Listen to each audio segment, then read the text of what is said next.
Hola a todos. Primero que nada quiero agradecer al presidente de la Academia Científica de Estudiantes de Medicina de la Universidad de Mayor, sede de Temuco, por haberme invitado a participar en este congreso en el contexto del curso de salud sexual y reproductiva. Eh, en segundo lugar me presento, soy la doctora Verónica Chami, eh, profesora o académica de la Universidad de Valparaíso, del Departamento de Ginecología y Obstetricia, y también codirectora del Centro de Reproducción Humana de la Universidad de Valparaíso, cuya imagen y de nuestro centro está representada en esta foto con la cual partimos la presentación. Me solicitaron hablar de el diagnóstico y las formas de evaluar una pareja infértil, y así lo titulé El camino de la infertilidad desde el estudio hasta sus causas. Así es que vamos andando en este tema para que ustedes puedan tener las capacidades para poder eh, identificar, evaluar y diagnosticar la infertilidad. Sabemos que cada ser humano, como individuo o pareja, tiene el derecho de decidir el momento de reproducirse, el número de hijos que desea, y la infertilidad impide que se realice este derecho esencial del ser humano.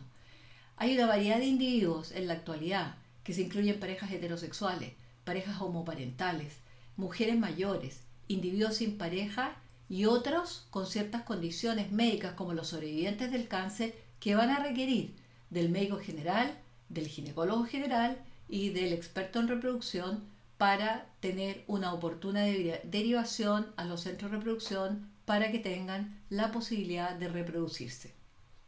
Por lo tanto, eso es a lo que nos enfrentamos en la actualidad. Algunos conceptos básicos que tendremos que definir. Primero, ¿qué es la infertilidad? La infertilidad es una enfermedad del sistema reproductivo masculino o femenino que se define como la imposibilidad de lograr un embarazo después de 12 meses o más de relaciones sexuales sin protección. Esta definición fue actualizada por la Organización Mundial en 2018, en la cual se incorpora el concepto de ser una enfermedad del sistema reproductivo. ¿Qué significa esto? Esto significa que los servicios de salud y significa que los diferentes países a través de sus sistemas de salud la tienen que incorporar dentro de sus patologías y le tienen que asignar recursos para que se pueda manejar, cosa que ha ocurrido en nuestro país. Y se han incorporado recursos tanto para los tratamientos de baja complejidad como los tratamientos de alta complejidad. La infertilidad conyugal puede ser primaria o puede ser secundaria. Se entiende por una infertilidad primaria si la mujer, la pareja mujer, nunca ha logrado una gestación. Y se entiende por infertilidad secundaria cuando la mujer ha tenido evidencia de al menos un embarazo independiente de su devenir. Si es que esta mujer tiene un niño o si no tiene un hijo y ha tenido una pérdida reproductiva o embarazo ectópico o algún otro tipo de patología de tipo obstétrica, entonces se considera que es una infertilidad secundaria. Ahora, el otro concepto es la fecundabilidad, que es la capacidad para lograr un embarazo en un ciclo menstrual. Y esa capacidad es muy reducida en el ser humano comparado a otros mamíferos y eh, vamos a ver más adelante cuál es más o menos el valor o la probabilidad de que esto ocurra. Y la fecundidad es la posibilidad de lograr un embarazo que resulte en un nacido vivo en un ciclo menstrual, que es aún más reducida en nuestra especie. Entonces, entendiendo que la reproducción en el ser humano es altamente ineficiente, o sea, comparado, por ejemplo, a los conejos, que tienen camadas de hijos o de conejitos, que es muy grande por cada gestación, el ser humano tiene una eficiencia reproductiva bastante baja, mala. Y sabemos entonces que en un ciclo determinado la posibilidad de lograr una gestación es de alrededor de un 30%, o sea, esa es la fecundabilidad. En cambio, la fecundidad baja en nuestra especie. ¿Por qué? Porque hay una posibilidad de pérdida reproductiva de alrededor de 15% y por lo tanto la probabilidad de tener un hijo vivo en la fecundidad luego de un mes de intentar el embarazo es solo de un 20 a un 25%. Sabemos por otro lado que la fertilidad disminuye con la edad. Una mujer de 35 años tiene un 50% de las posibilidades de tener un niño sano frente a una mujer de 25 años, lo cual nos pone un reloj biológico a la probabilidad de reproducirnos. Y eso es algo que en la actualidad se tiene que tener presente. Si es que nosotros hacemos un análisis de cómo es la reproducción o la fertilidad en un año, sabemos que en un 50% de las parejas que se exponen al riesgo de embarazo van a estar embarazadas a los 3 meses, 2/3 a los 6 meses y alrededor de un 90% al año. Y por lo tanto vamos a tener entre un 10 y un 15% de parejas que después de un año de exposición a la gestación no se han logrado embarazar, y eso es lo que está considerado la definición de infertilidad. Y sabemos entonces que hay una estimado por la Organización Mundial de la Salud entre un 8 y un 10% de las parejas que van a tener una infertilidad después de un año, y eso significa una de cada 7 parejas, como está bien representado hoy. Y se estima que esta dificultad para embarazarse va a ir creciendo en el tiempo, y se estima que vamos a tener cifras de 1 cada 3 parejas para el 2050. Finalmente, en Chile hay un estudio, el único estudio que hay, que fue realizado por el doctor Fuentes y Devoto en el año 1982, en donde se evaluó cuál era la incidencia de infertilidad en nuestra población, y se encontró que había un 7 a 8% de parejas que eran infértiles, y de estas el 4% seguían siendo infértiles después de 8 años de vida en pareja.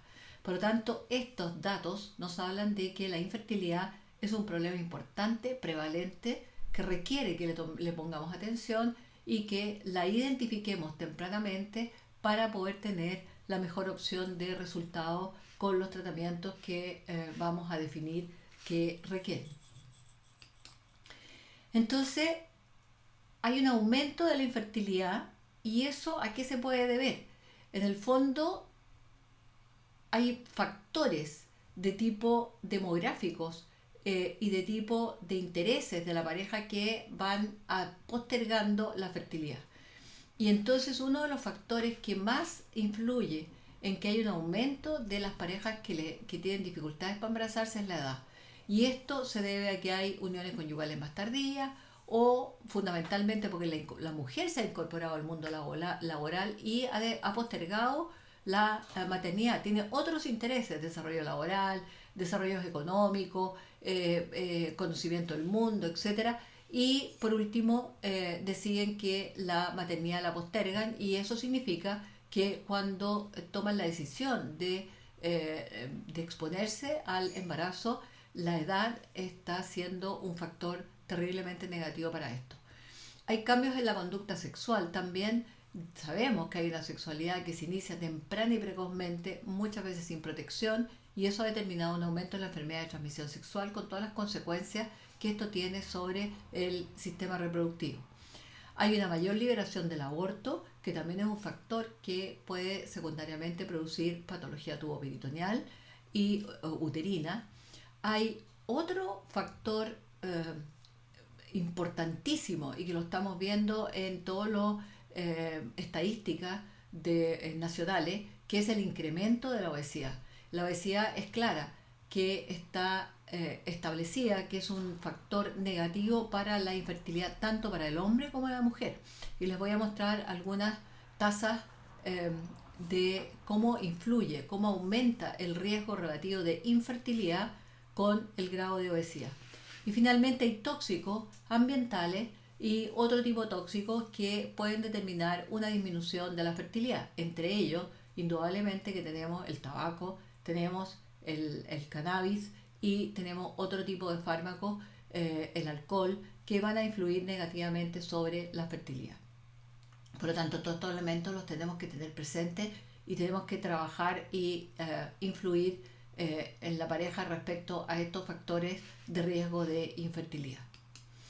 Ahora, vamos a analizar un poco estos elementos que son los considerados los enemigos públicos de la fertilidad, que son la edad, que son los tóxicos como el tabaco, el cannabis y las enfermedades de transmisión sexual y el sobrepeso, obesidad. Por lo tanto, aquí les voy a mostrar algunos gráficos que nos están relacionando el mal pronóstico que tiene la edad sobre la fertilidad. Entonces aquí vamos a ver qué pasa con la infertilidad de acuerdo a la edad de la mujer. Y si ustedes se fijan en el nivel de 15 a 19 años, la probabilidad de que haya una infertilidad no llega a ser mayor al 5%. Y a medida que uno avanza en edad, este riesgo de infertilidad va aumentando y puede llegar a ser 30 o más por ciento después de los 40 años. Por lo tanto, hay un factor de edad que tiene relación directa con la fertilidad. A mayor edad, menor fertilidad. Si ustedes se fijan acá, aquí van a ver dos gráficos. Uno que nos va a hablar del número total de folículos y por otro lado el porcentaje de los folículos anormales. Y esta es una explicación de por qué la edad afecta negativamente a la fertilidad. Sabemos que la mujer nace con un número de folículos primordiales que está establecido y que es de alrededor de 350.000 en el momento de la pubertad y en el momento del nacimiento es alrededor de 1.000.000.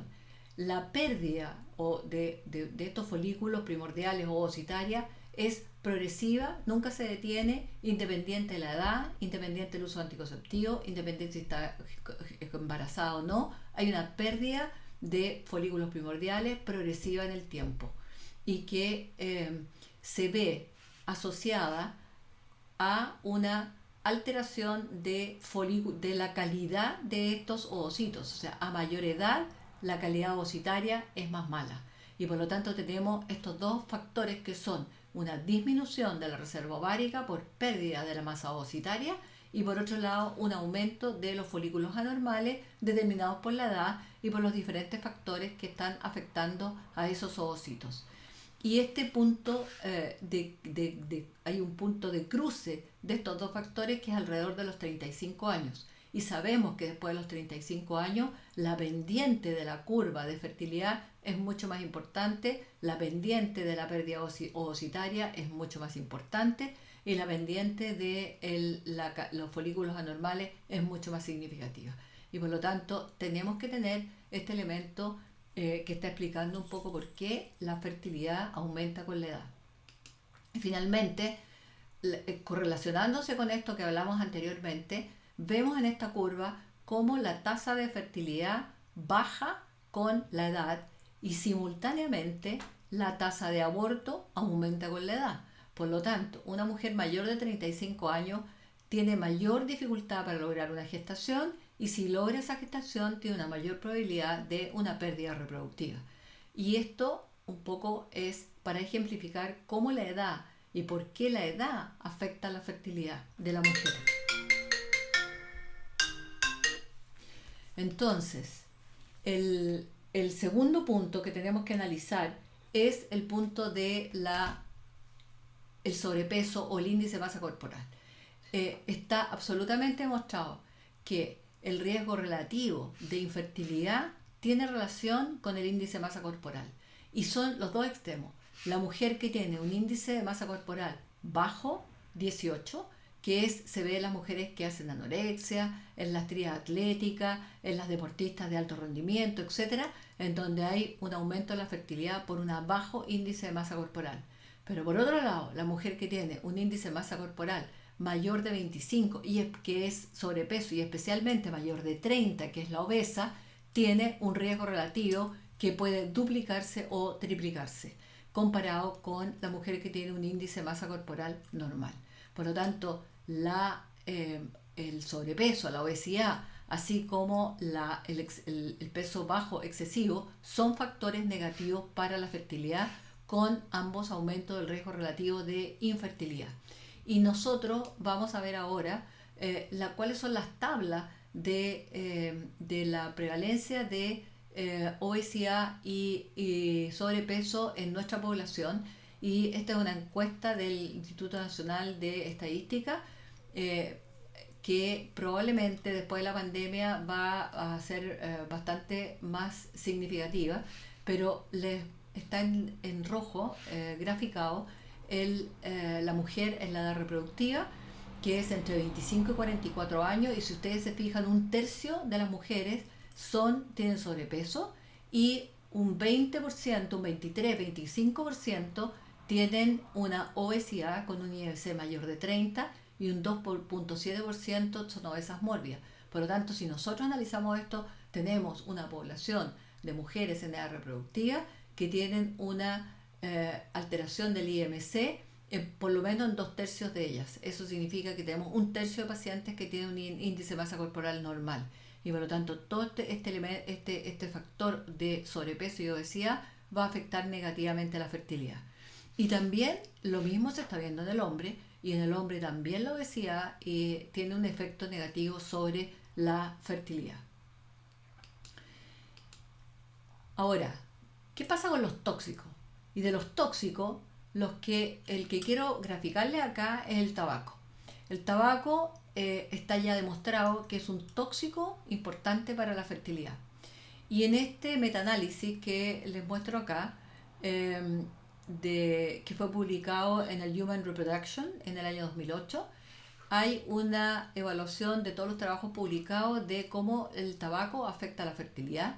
Y si ustedes se fijan, en el primer metaanálisis hay el outcome que se está evaluando es la tasa de embarazo clínico.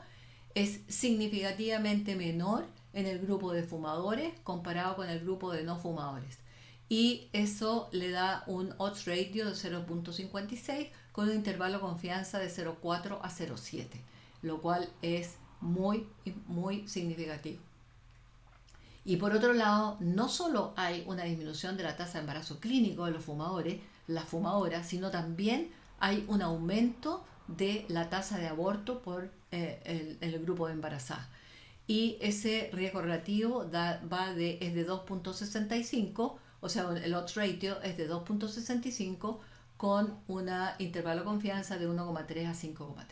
Por lo tanto, estos dos elementos los tenemos que tener en consideración, y uno de los factores ambientales negativos para la fertilidad, que es el tabaco, uno debe como tratante estimular a que se abandone para mejorar posiblemente la posibilidad de reproducción.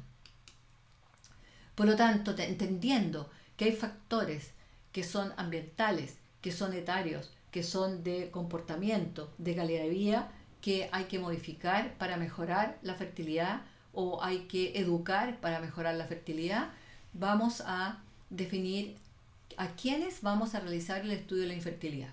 Y es así entonces que se realizará en aquellas pacientes que cumplan criterios. Y la paciente o la pareja que cumple el criterio de infertilidad definido por la Organización Mundial de la Salud o en condiciones de alto riesgo de infertilidad deberá ser estudiado. Y recuerden que la Organización Mundial de la Salud lo define como la mujer o la pareja que, expuesta al riesgo de embarazo en un periodo de 12 meses o más, no logra esta gestación y se debe estudiar. La probabilidad de tener una infertilidad después de un año de exposición es entre un 10 y un 15%, depende de los países. Y si es que nos tomamos un año más de espera, o sea, si esperamos 2 años, hay una mejoría, pero aumenta un porcentaje muy bajo la tasa de embarazo, y por lo tanto vamos a tener finalmente igual alrededor de un 8% de infertilidad después de 2 años de espera. Y por lo tanto la recomendación es que cuando hay un año de no embarazo expuesto al riesgo, es preferible iniciar el estudio y el potencial tratamiento. También se deberán estudiar las mujeres mayores de 35 años. ¿Por qué? Porque la mujer mayor de 35 años tiene una ventana de oportunidad de embarazo mucho menor, y hay que apresurar un poco el estudio y el tratamiento para lograr una gestación. Y finalmente, la mujer que tiene una condición conocida de infertilidad, el ginecólogo o el médico general le debe ofrecer el estudio inmediato. ¿A qué me refiero con esto? Por ejemplo, si tenemos una paciente o una pareja en que la mujer tiene periodos de amenorrea de 6 meses o más, indudablemente que no vamos a esperar hasta que siga cumpliendo los criterios establecidos. Si tenemos una mujer que ha tenido un embarazo ectópico y que ha tenido pérdida de sus trompas, esa mujer hay que realizarle inmediatamente el estudio o derivarla. O si tenemos una mujer que ha tenido pérdidas reproductivas recurrentes, no vamos a seguir esperando que tenga más pérdidas reproductivas, sino que tenemos que ya iniciar su estudio para lograr el objetivo, que es un niño en casa. Entonces, entendiendo así a quienes vamos a estudiar, vamos a ver cuáles son las causas de infertilidad. Aquí tenemos en el gráfico al lado izquierdo, tenemos las causas generales de infertilidad. La masculina estimada en un 20 o un 30%, la femenina en un 40%, las causas mixtas en alrededor de un 20% y la infertilidad sin causa aparente, que de acuerdo a las estadísticas internacionales se puede mover entre un 16 y un 30%. En este gráfico está puesto como un promedio alrededor de 20%. Ya tenemos que tener presente que a pesar de que hagamos todo el estudio de la pareja, tanto el hombre como la mujer, no vamos a encontrar ni una causa, y esas pacientes son las que se consideran infertilidad sin causa aparente. En el fondo, la causa masculina pura de infertilidad es una causa que se mueve entre un 20 y un 30%, pero si a eso le sumamos cuando hay un componente mixto, finalmente el hombre es responsable de alrededor del 50% participa en alrededor del 50% de la infertilidad de pareja. Ahora, aquí en los gráficos del lado derecho les quiero mostrar lo que la información de nuestro centro. Este es un estudio en que se evaluó el programa de reproducción médicamente asistida o de baja complejidad después de 9 años. Es un estudio de corte retrospectivo en donde analizamos cuáles eran las causas de infertilidad de estas parejas. Y si ustedes se fijan, hay una correlación bastante similar en donde tenemos alrededor de un 38% de factor femenino, un 28% de causa mixta, un 18% de factor masculino y un 16% de infertilidad sin causa aparente. Muy similar a lo que está publicado en el capítulo de Williams de reproducción. Y cuando lo analizamos por causas específicas de infertilidad femenina, el gran porcentaje estaba determinado por el factor ovulatorio, pero recuerden indudablemente que este estudio está hecho en una cohorte de pacientes que fueron a baja complejidad. Por lo tanto, tenían que cumplir ciertos requisitos, así que hay algún sesgo aquí. El factor ovulatorio fue responsable del 30%, el factor tubario de un 27%, la endometriosis en un 18%, que es bastante importante para un centro de reproducción, pero nosotros somos un centro que recibimos derivación de infertilidad, de endometriosis, porque tenemos un equipo que resuelve desde el punto de vista quirúrgico y también desde el punto de vista de las terapias reproductivas la endometriosis. Hay un 17% de pacientes que tenían una baja reserva ovárica, un 5% de factor uterino y un 2% de pérdida reproductiva recurrente. El mayor porcentaje está determinado fundamentalmente por el factor ovulatorio y el factor tubo peritoneal. Entonces, cuando nos enfrentamos a la pareja, ¿qué hacemos? ¿Qué es importante? Es muy importante realizar una buena anamnesis y examen físico, y sabemos que de esta evaluación vamos a obtener una serie de antecedentes que nos van a orientar sobre primero las causas de la infertilidad y también el pronóstico que tiene esta pareja. En el caso del hombre, es muy importante saber cuál es su historia reproductiva previa, si ha tenido hijos con otras parejas, cuál es su historia sexual, y finalmente su historia médica general, si ha tenido enfermedades en la infancia, por ejemplo, si ha tenido descenso tardío de los testículos, a nivel del desarrollo, si ha tenido traumatismos testiculares, si es que ha tenido operaciones de varicocele, si es que ha tenido alguna patología tumoral que ha obligado a hacer una cirugía, si es que ha tenido antecedentes de enfermedades infecciosas, pensando en la enfermedad de transmisión sexual, que van a dejar alteraciones del sistema reproductivo masculino, antecedentes quirúrgicos, antecedentes familiares de infertilidad, cuando se reproduce el problema de la infertilidad en los hombres de la familia, si hay exposición a factores ambientales, como por ejemplo tóxicos ambientales por su profesión, uso de fármacos, suplementos dietéticos que hay que tenerlos presentes, si es que consume droga, si fuma, si es que ha sido sometido a algún tipo de radioterapia o quimioterapia, e indudablemente que esto se tiene que acompañar del examen físico general y genital. Y por otro lado, en el caso de la mujer, también es importante tener claro cuál es la historia reproductiva previa, cuántos embarazos ha tenido, cuántas pérdidas reproductivas, si es que no tiene embarazos nunca, cuántas parejas sexuales ha tenido, cuál es su historia menstrual. Y aquí especialmente interrogar sobre la dismenorrea, la posibilidad de disquesia, la presencia de dispareunia, el dolor acíclico, la disuria, que son elementos de screening de la historia para pensar que puede haber una endometriosis de base. Y eso es lo que nos va a permitir identificar las pacientes que pueden tener una endometriosis especialmente profunda para hacerle todo el estudio dirigido.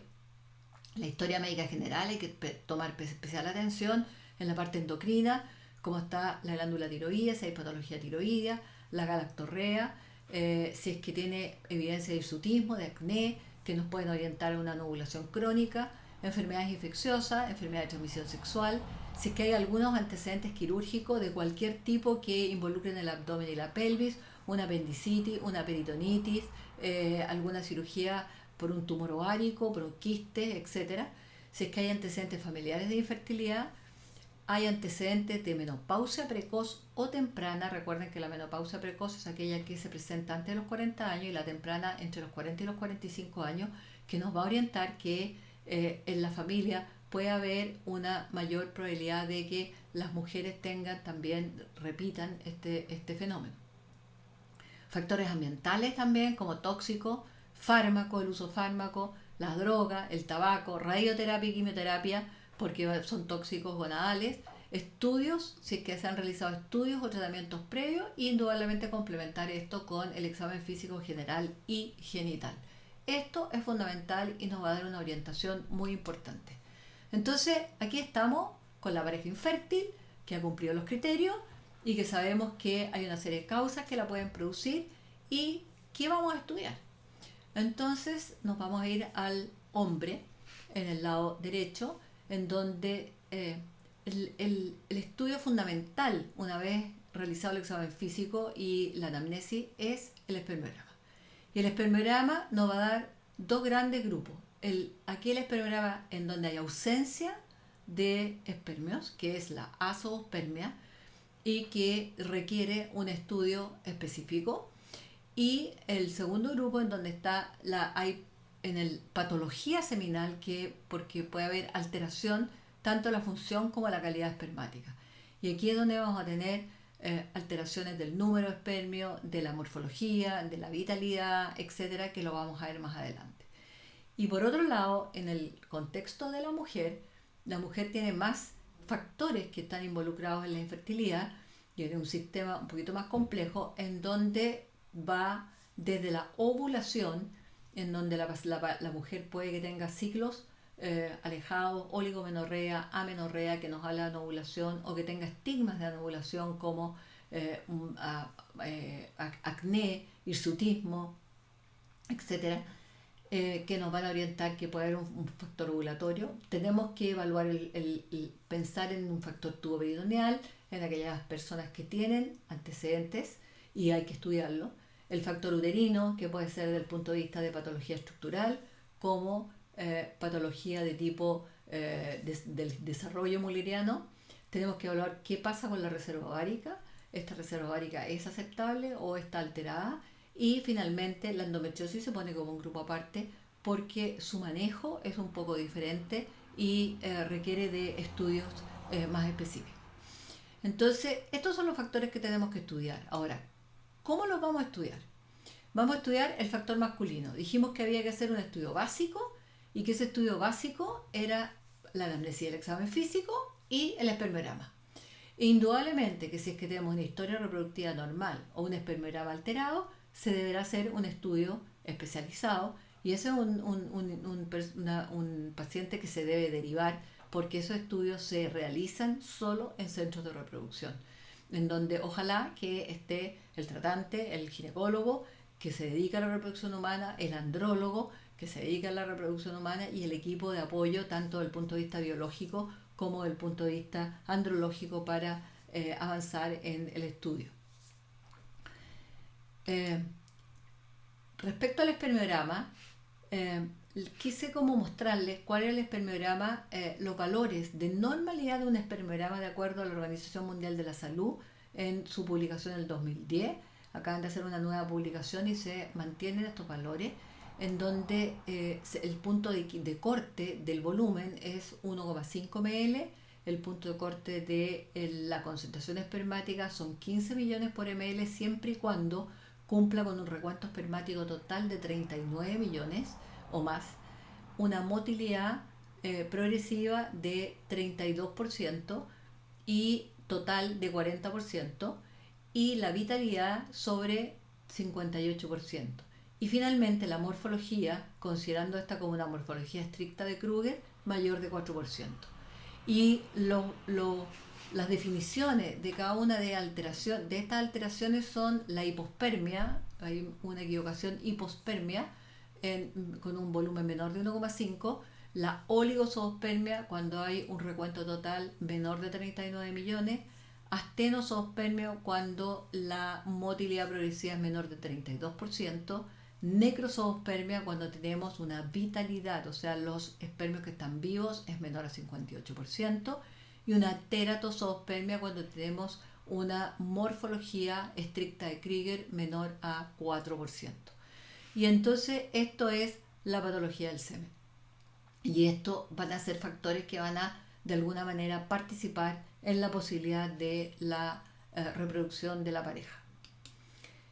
Entonces, vamos a la mujer, cuáles son los factores que vamos a estudiar y cómo los vamos a estudiar para llegar a los diagnósticos. Dijimos que íbamos a estudiar la ovulación, el factor tubario, el estudio de la reserva ovárica, el factor uterino y finalmente, si es que encontramos en el screening de la anamnesis elementos sospechosos de endometriosis, entonces vamos a hacer el estudio específico de la endometriosis. Y acá está en un cuadro un poco graficado cómo lo hacemos y para llegar a este diagnóstico. El factor ovulatorio, que significa la paciente que tiene una anovulación, ¿ya? Una anovulación crónica que tiene muchas causas, en donde la historia nos va a orientar porque nosotros vamos a preguntar por el número de ciclos por año. Si la paciente tiene 9 o menos ciclos por año, entonces vamos a pensar que hay alguna alteración de la ovulación, 9 o menos ciclos. Y si es que la paciente refiere que tiene oligomenorrea, que sus ciclos son cada 45, 60 o cada 3 meses.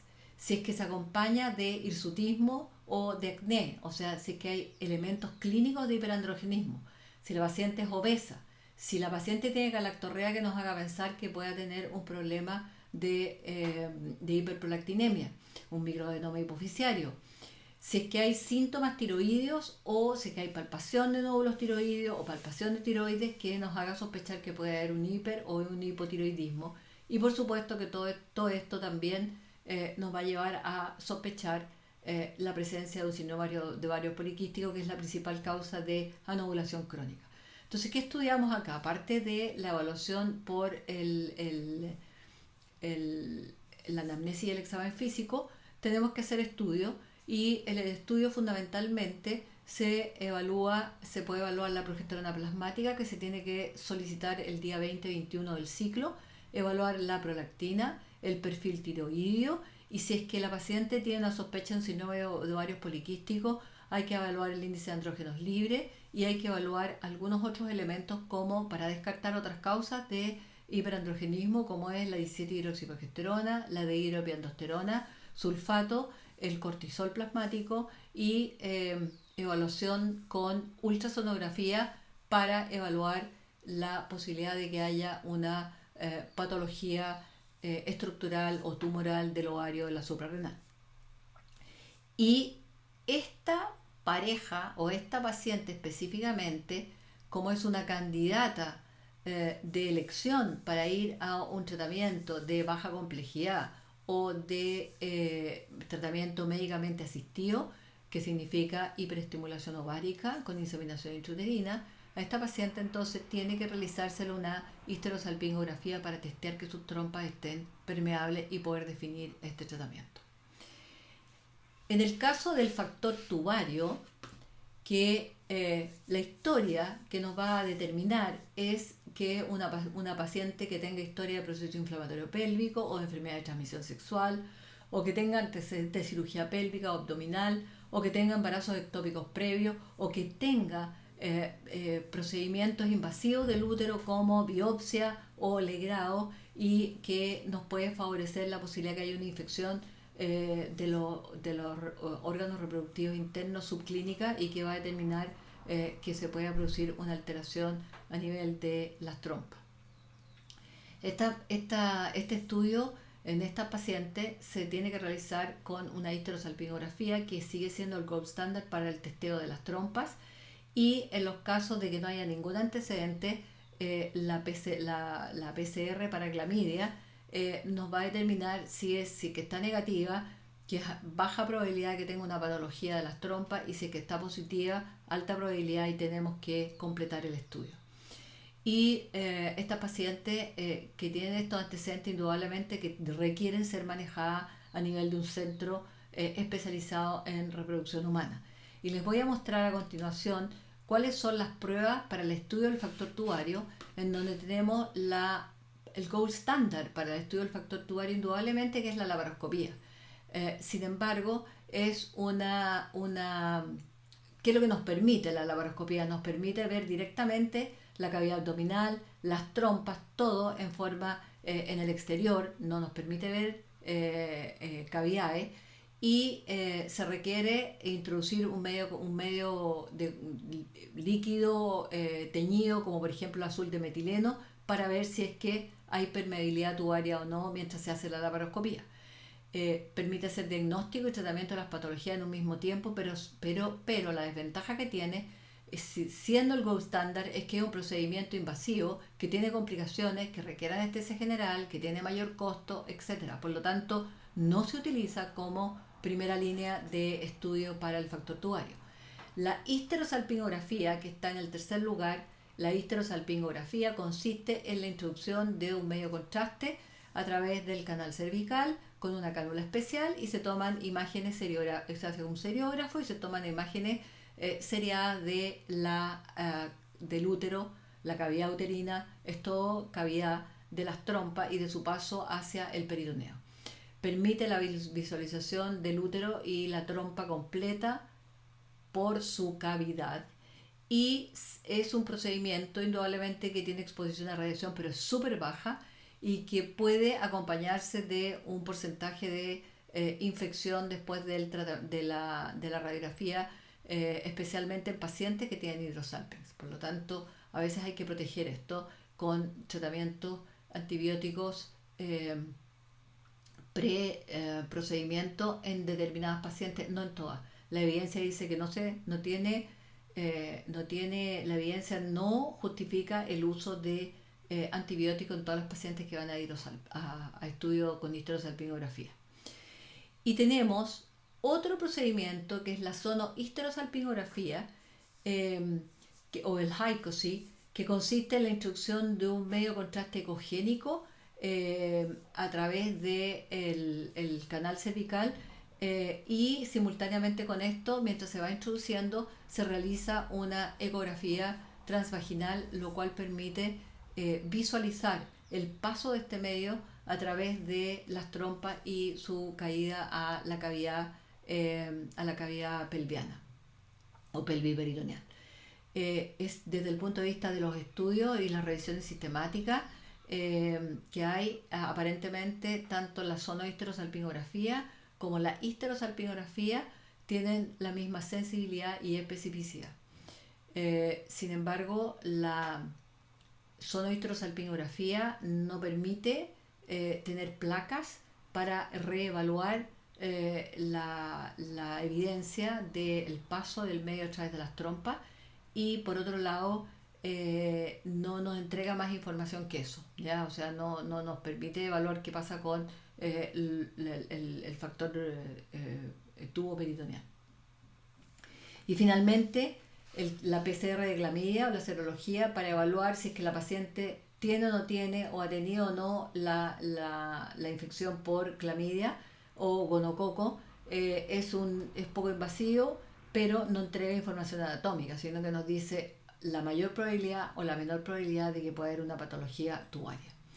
Esas son las pruebas que se utilizan para el estudio del factor tuboperitoneal. Entonces, si volvemos atrás, tenemos aquí en este cuadro, en tercer lugar, la paciente que tenemos una sospecha de endometriosis, que va a ser determinada por la historia, especialmente la paciente que tiene una dismenorrea severa, que tiene una dispareunia profunda, que tiene disquesia, que tiene dolor acíclico, que tiene disuria y que en el examen ustedes encuentran mucho dolor al examinar a la paciente, especialmente en el fondo saco posterior, y se puede palpar a veces nódulo del fondo del saco posterior. Estas pacientes requieren completar el estudio con una ultrasonografía especial, que es con preparación intestinal, que nosotros la llamamos ultrasonografía protocolo endometriosis, que nos permite evaluar la presencia de endometriosis profunda a nivel de retrocervical, a nivel vaginal, a nivel de los ligamentos uterosacros, a nivel intestinal, a nivel vesical, a nivel ureteral y ver si es que hay endometriomas ováricos. Y este examen es un examen que tiene una muy buena sensibilidad y especificidad para el diagnóstico de endometriosis profunda. También se puede utilizar la resonancia nuclear magnética de pelvis, útero y útero, que nos permite la sospecha de la endometriosis profunda. Tiene que ser realizada con un radiólogo que tenga experiencia en el diagnóstico de endometriosis profunda. Y indudablemente que estas pacientes requieren derivación oportuna para hacer el tratamiento o la cirugía que corresponda. Entonces, aquí tenemos imágenes de la ecografía a mano izquierda con preparación intestinal, en donde aquí está graficado en la foto superior, está graficado un corte transversal del intestino, en donde están marcadas cuáles son las capas que se pueden visualizar y que son las que se van a afectar con los nódulos endometriósicos que comprometen el intestino, que es una de las formas de endometriosis profunda. Y ustedes ven ahí la capa de la mucosa, la capa más ecogénica, que es la submucosa, y la capa de la muscular propia, que se ve hipocogénica, ¿ya? Y en la figura A, que está abajo, ustedes ven cómo estas capas se ven alteradas por una imagen hipocogénica de tipo nodular que está marcado entre los cálipers y que corresponde a un nódulo endometriósico que está comprometiendo el intestino y que es una proyección del nódulo que viene del útero. Y eso es lo que se tiene que buscar con la ultrasonografía con protocolo endometriosis. Y por otro lado tenemos acá la resonancia nuclear magnética de la pelvis, que tiene que ser realizada por un experto, y están dibujados ahí los puntos en donde ustedes pueden encontrar los focos endometriósicos, que son en el tabique rectovaginal, retrocervical y en la zona de la vagina, ¿ya? Por lo tanto, ahí tienen que dirigir específicamente su búsqueda en forma bien específica para poder detectar estos nódulos. Ahora, terminando con las causas de la infertilidad y cómo estudiarla, tenemos que otra causa de infertilidad es que la paciente tenga una reserva ovárica baja. La reserva ovárica baja significa que el número de folículos o el pool de ovocitos residuales de esa paciente está disminuido respecto a lo esperado para su edad. Y estas pacientes pueden tener en su historia amenorrea, oligomenorrea, pueden tener síntomas vasomotores, puede existir una historia familiar de menopausia precoz o menopausia temprano, puede ser que haya tenido una cirugía con un ovario único, puede ser que haya tenido radioterapia o quimioterapia, enfermedades autoinmunes, antecedentes de cirugía ovárica, endometriosis ovárica, y muchas veces son pacientes que, teniendo el diagnóstico de endometriomas ováricas, han tenido múltiples cirugías ováricas por recurrencia de los endometriomas, y cada cirugía sobre el ovario significa una pérdida importante de folículos primordiales. ¿Cómo se estudia esta paciente? Existen tres grandes métodos que son la medición de la hormona antimuleriana, que nos va a hablar tiene una relación directa con el pool de folículos o de ovocitos residuales, la relación de la FSH con el estradiol plasmática tomados al día 2 o 3 del ciclo, y finalmente la ecografía también en las primeras etapas del ciclo para hacer el conteo del el número de folículos antrales, que son los folículos entre 3 y 9 milímetros que se pueden observar en el ovario. Estas pacientes, indudablemente, que cuando uno hace el diagnóstico de una baja reserva ovárica, las deriva. Ahora, es importante que ustedes tengan como concepto que la reserva ovárica disminuida no significa que la paciente no se va a embarazar. La paciente con reserva ovárica baja expuesta al riesgo de embarazo se embaraza igual que una paciente con una reserva ovárica normal, de acuerdo a la edad que tenga. El problema es que la ventana de oportunidad para embarazarse se estrecha, y por lo tanto es una paciente que requiere de un manejo más acelerado para que logre su gestación. Y finalmente vamos a avanzar un poquitito en la reserva ovárica para que entendamos el proceso, y como concepto reproductivo, como concepto endocrino, el envejecimiento ovárico se caracteriza porque hay una disminución de la reserva de ovocitos. Eso es categórico. Se van perdiendo, es un proceso que nunca deja de ocurrir, en la pérdida permanente y persistente de los folículos con el tiempo y la edad de la mujer. Y indudablemente que esto va a significar que el pool de célula granulosa también disminuye, y por lo tanto va a disminuir la hormona antimuleriana por un lado, y por otro lado va a disminuir el conteo de folículos antrales, que son los dos elementos que nosotros estamos utilizando para evaluar la reserva ovárica. Asociado a esto hay una menor producción de inhibina B por esta alteración a nivel del folículo, y eso significa que la FSH interciclo está aumentado, porque la inhibina B es la que inhibe a la producción de FSH en las primeras etapas del ciclo. Y eso significa que va a haber un reclutamiento folicular precoz con varias consecuencias. Uno, hay un aumento del estradiol plasmático precoz, hay un acortamiento en la fase folicular, se produce una ovulación más precoz en el ciclo, y se acompaña una insuficiencia lútea. Y todo esto lleva en una primera etapa a el acortamiento del ciclo. Y son las mujeres que dicen: yo tenía ciclos cada 28-30 días y ahora los tengo cada 25-26 días, estoy regular, pero son más cortos. Sospecha de que puede haber una disminución de la reserva ovárica. Y esto entonces, de acuerdo a este esquema, como ustedes están viendo, lo vamos a evaluar con el conteo de folículos antrales, la determinación de la hormona antimuleriana y la relación de los niveles de FSH con estradiol plasmático. Esos son nuestros elementos para evaluar la reserva ovárica. Este es una reconstitución 3D de los ovarios, en donde ustedes están viendo los folículos antrales. ¿Y qué son los folículos antrales? Los folículos antrales son los folículos que miden entre 2 y 10 milímetros, generalmente entre 3 y 9, bajo 10 y sobre 2, y que si nosotros encontramos un número de folículos que va entre 5 y 7 folículos, sabemos que esa paciente está en el límite y que su respuesta frente a la estimulación va a ser baja. En cambio, si es que tenemos una gran cantidad de folículos antrales, que es lo que se ve por ejemplo, en el síndrome de ovarios poliquísticos, frente al estímulo ovulatorio vamos a tener una alta respuesta. Por lo tanto, el punto de corte debiera moverse entre 5 y 15 folículos en total en los dos ovarios, que se considera una reserva ovárica normal. Y lo recomendable es que este conteo se realice entre el día 2 y 5 menstrual. Indudablemente que tiene una cierta variabilidad interobservador, pero que es tiene un kappa de 0,78, y hay también variación dependiendo de la experiencia del centro y la calidad de los equipos. Y el último factor que vamos a evaluar es el factor uterino.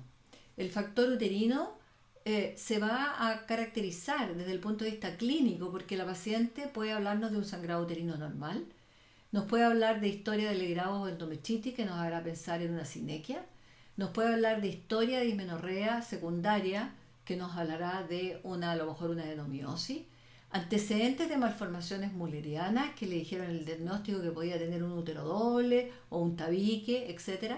Y el examen ginecológico puede ser normal o anormal. O sea, el examen ginecológico habitualmente no siempre nos está entregando la información que necesitamos. Por lo tanto, es fundamental para tener claro cómo está el factor uterino, realizar una evaluación de este a través de una ultrasonografía transvaginal, a través de una ecografía Doppler 3D y a través de una hidrosonografía. 3 imágenes ahí que se las quiero mostrar, y que son la imagen superior, que se caracteriza es una imagen de una ecografía 3D en donde se está evaluando una malformación mulleriana y que nos permite identificar claramente si es que en este caso se trata de una malformación por un útero septo o por un útero bicorpóreo, y que nos va a permitir tomar la decisión de el procedimiento que vamos a realizar para manejar esto. En la segunda imagen ustedes van a ver una hidrosonografía. Se introduce un medio líquido dentro de la cavidad uterina, que es un medio, puede ser suero fisiológico, y que va a permitir la distensión de la cavidad uterina. Esto se hace a través de un catéter especial que tiene que traspasar el orificio cervical interno, y se va inyectando el líquido, se distiende la cavidad uterina, y cuando hay una patología estructural, esta se va a evidenciar, ya sea un pólipo o ya sea un mioma submucoso. Y finalmente, la histeroscopía, que ustedes la están viendo en la última imagen, en donde hay una visualización directa a través de la endoscopía de qué es lo que está pasando dentro de la cavidad uterina. Nos permite evaluar los tabiques, nos permite evaluar los miomas, nos permite evaluar si hay sinequia y nos permite evaluar la posibilidad de que hayan pólipos. Por lo tanto, estas herramientas diagnósticas nos van a permitir hacer diagnósticos muy precisos para poder llegar a hacer los tratamientos o las cirugías correspondientes en la paciente. Y entonces, como un resumen, finalmente vamos a pasar a el resumen acá, que está dado por esta diapositiva, en donde lo primero que tenemos es la historia clínica, con la edad, la historia obstétrica, los antecedentes, los hábitos, los fármacos, el estudio y tratamientos previos, los antecedentes del hombre. Todo esto nos va a orientar en forma muy importante hacia las potenciales causas. Después tenemos el examen físico, en donde vamos a hacer un examen general, vamos a evaluar cómo está el score de Perryman para ver si es que hay hirsutismo o no, cómo está el cuello para la parte del tiroides, si hay galactorrea o no, qué pasa con el abdomen y qué pasa con el examen ginecológico. Y tenemos entonces, dentro de los exámenes, tenemos la determinación de FSH estradiol, la ecografía con el conteo folículos antrales para evaluar la anatomía de los genitales internos, la medición de la progesterona el día 20-21 del ciclo, por supuesto que el espermograma con la morfología estricta de Kruger y la separación espermática si es necesario en el hombre, y si es que hay una reserva ovárica normal con un espermograma con un total de espermios móviles mayores de 3 millones y con un Kruger de 4, entonces nosotros vamos a tener una potencial posibilidad de ir a un tratamiento de baja complejidad siempre y cuando tenga las trompas permeables. En estos casos se hará la histerosalpingografía, y si es que esta histerosalpingografía está normal, entonces podemos ir al tratamiento de médicamente asistido o de baja complejidad. Y aquí está graficado en el tiempo. Me llega la pareja a control, me dice que tiene un problema de infertilidad y identifico que realmente cumple los criterios de infertilidad. Entonces, en el tiempo, ¿cómo lo voy manejando? En la primera etapa del ciclo le voy a pedir la hormona antimulleriana, la relación FSH estradiol plasmática, y le voy a hacer el conteo folículo antral a la mujer. Y le puedo hacer, después que termine su menstruación, una histerosalpingografía, o el HICOSI, que es la histerosalpingografía, que es ecográfica, para evaluar las trompas. Le voy a pedir la progesterona plasmática el día 22 del ciclo, 21-22 del ciclo, y simultáneamente con esto, en cualquier momento de este mes, voy a pedirle el espermograma con el Kruger, la determinación de Kruger, que es la morfología estricta, al hombre. Y con esto, más la anamnesis, voy a tener una idea muy clara de cuáles son las causas que están de alguna manera influyendo en la infertilidad de esta pareja. Entonces, finalmente, el médico general tiene responsabilidades. ¿Y cuáles son las responsabilidades? El cuidado de la fertilidad. Y lo tiene que cuidar con prevención, educando sobre la edad y la infertilidad, educando sobre el riesgo de insuficiencia ovárica prematura, ya sea por cirugía o por antecedentes familiares, educando sobre las comorbilidades que afectan la fertilidad, obesidad, diabetes, tabaco, alcohol y las enfermedades de transmisión sexual. Es también responsable de identificar tempranamente a la pareja infértil, pesquisarla, diagnosticarla y derivarla. Y al mismo tiempo identificar aquellos casos que requieren derivación urgente.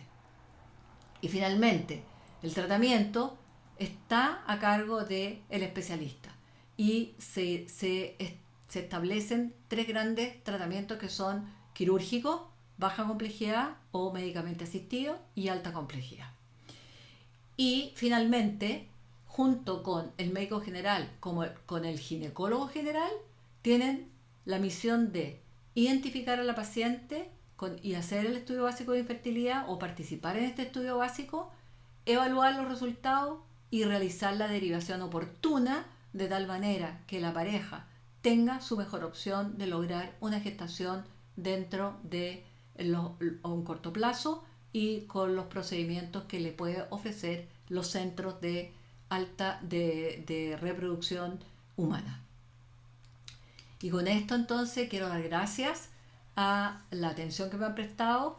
Este es el camino de la infertilidad desde el estudio hacia sus causas, y quiero dejar aquí presente el equipo humano que trabaja con nosotros en el Centro de Reproducción Humana de la Universidad del Paraíso. Me despido y agradezco nuevamente al presidente de la Academia Científica de la Universidad Mayor de Temuco por esta invitación. Muchas gracias.